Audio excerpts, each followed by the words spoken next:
निबंध का अर्थ क्या है, सबसे पहले ये जान लेते हैं। तो निबंध का अर्थ है विचारों को या भावों को सही तरीके से बांधना। जब भी हम किसी विषय पर अपने विचारों और भावों को अच्छी तरीके से बांधकर उस रचना को प्रस्तुत करते हैं, उसे ही हम निबंध कहते हैं। हम यह देखते हैं कि निबंध में आखिर हमें लिखना क्या है, क्योंकि निबंध जो है वह हमें जो टॉपिक दिया जाता है उस पर लिखना होता है। तो वहाँ पर हम खासकर यही करते हैं कि जो विषय हमें दिया गया है उस विषय पर हम अपने विचारों को सही तरीके से लिखते हैं, और वही जो है वह एक निबंध का रूप होता है। परीक्षा में निबंध इन दो तरीकों के आधार पर ही किसी एक तरीके से पूछा जाता है।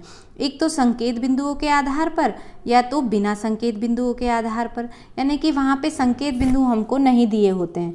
तो अगर हम बिना संकेत बिंदु के सीख गए कि किस तरीके से उनको करना है, हमको निबंध लिखना है बिना संकेत बिंदु के, तो संकेत बिंदु के साथ तो हम बहुत आसानी से लिख पाएंगे निबंध।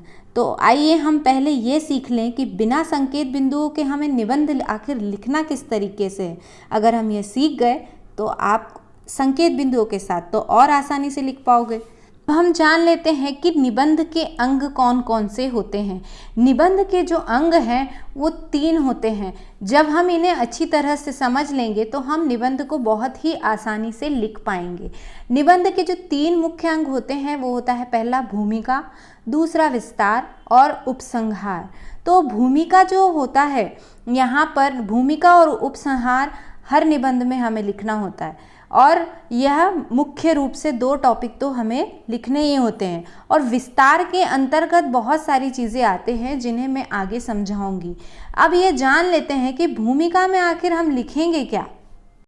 भूमिका को निबंध का प्रवेश द्वार कहा जाता है। यह कैसा होना चाहिए, पहले हम ये समझ लेते हैं। भूमिका है जो है वह छोटी होना चाहिए, रोचक होना चाहिए, और यह जो है वो विषय का परिचय देने वाली होना चाहिए। इसमें हम विषय का परिचय देते हैं, यानी विषय का स्पष्टीकरण इसमें किया जाता है।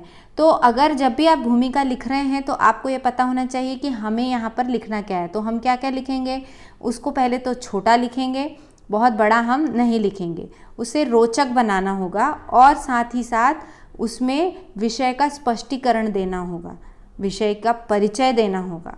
तो इस तरीके से हमें भूमिका को लिखना चाहिए। अब भूमिका के बाद हम जानेंगे कि विस्तार में आखिर हमें लिखना क्या क्या है। तो पहले पॉइंट में तो भूमिका हो गया। अब दूसरे पॉइंट में विस्तार के अंतर्गत सारे पॉइंट्स आएंगे। ये जो है सारे के सारे संकेत बिंदु हैं, जो कि कई बार हमें परीक्षा में दिए जाते हैं और कई बार हमें मन से बनाने होते हैं। तो ये एक संकेत बिंदुओं का आइडिया मैं आपको दे रही हूँ। वहाँ पर आपको जो भी विषय पर लिखने को दिया है उसके कई टॉपिक आप लिख सकते हो। जैसे कि उसमें तो आप ये संकेत बिंदु, उसका अर्थ लिख सकते हो, उसके प्रकार, उसकी हानि, उसकी उपयोगिता यानी कि लाभ लिख सकते हो, महत्व और उसका उपाय। जो आपने जो हानि लिखी है या आपने जो लाभ लिखे हैं उसके ऊपर उसका उपाय लिख सकते हो। उपसंहार आपको आखिरी में लिखना होता है। तो इसे मैं आपको एक उदाहरण से समझाऊंगी ताकि आपको बहुत अच्छे से यह ध्यान में आ जाए। अगर आपको यह टॉपिक दिया जाए कि प्रदूषण के दुष्परिणाम, तो आप किस तरीके से इस पर लिखना चाहेंगे। तो हमें यहाँ पर सबसे पहले हम यह लिखेंगे भूमिका। भूमिका के पश्चात हम इस टॉपिक पर लिखेंगे प्रदूषण का अर्थ क्या है, यानी कि प्रदूषण क्या है, इसके बारे में हम लिखेंगे।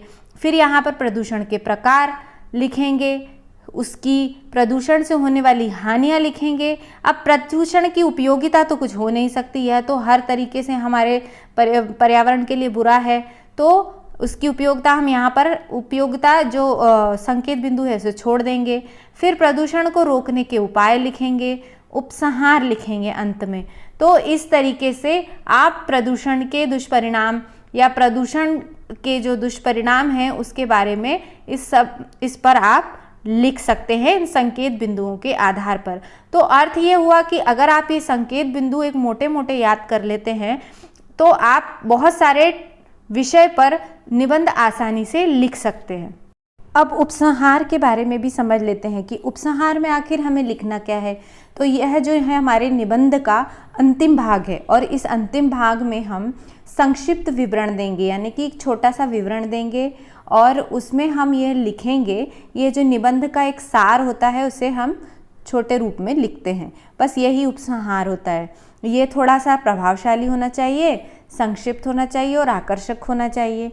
अच्छा, जब भी आप निबंध लिखते हैं तो इसके आरंभ में या अंत में कुछ पंक्तियाँ या कुछ कोटेशन, इस तरह की चीज़ें लिखना चाहिए। अगर आपको कोई विषय मिलता है उस पर अगर कोई कोटेशन मिलते हैं तो आप उसे याद कर लीजिए और उन्हें इन निबंधों में प्रयोग कर सकते हैं।